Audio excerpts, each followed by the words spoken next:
Blood, Betrayal. Chapter 4. The cell was too small, too familiar. Concrete walls pressing on him, cold and damp. The kind of walls that remembered every broken man who had sat there before him. The smell of iron and bleach clawed at his nose. Time crawled, marked only by the echo of boots in the hallway and metallic clink of keys against bars. Valiant sat on the bench, his hands loose in his lap, his jaw tight. He'd spent years caged like this before. He thought he had left it behind, buried it in the dirt of his past.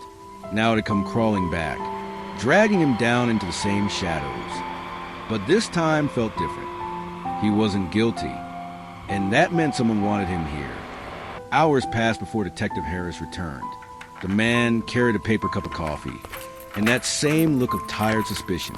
He stopped at the bars, sipping slowly, as if savoring the sight of Valiant in chains. "Word from upstairs," Harris said.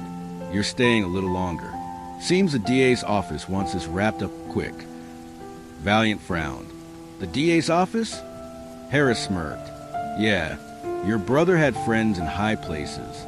Judges, prosecutors, the kind of men who hate loose ends. His murder is making people nervous." Valiant leaned forward. "And I'm their scapegoat." "Bingo."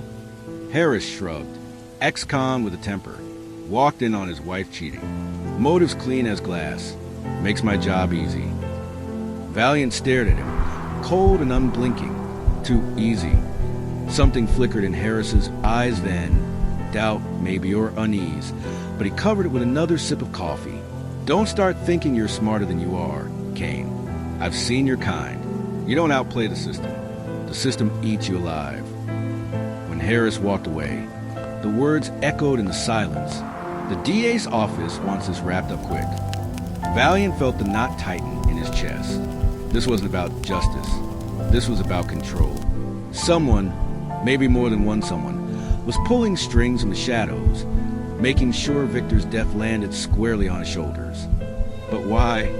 He leaned back against the wall, closing his eyes, forcing his mind to sift through memories. Victor's smirk, Evelyn's tears, the bitter taste of betrayal, and then something he had almost forgotten. 2 weeks before his release, he had gotten a letter, no return address, just a single line written in sharp, deliberate script. "When you come home, blood will follow." At the time, he thought it was a threat from an old enemy, a ghost from the yard. Now, sitting in the suffocating dark of the cell, the meaning twisted into something else. Victor's death wasn't random. It wasn't rage. It was planned. And someone wanted Valiant exactly where he was. Trapped, helpless, waiting for the news. Subscribe, share, comment, wait for Chapter 5.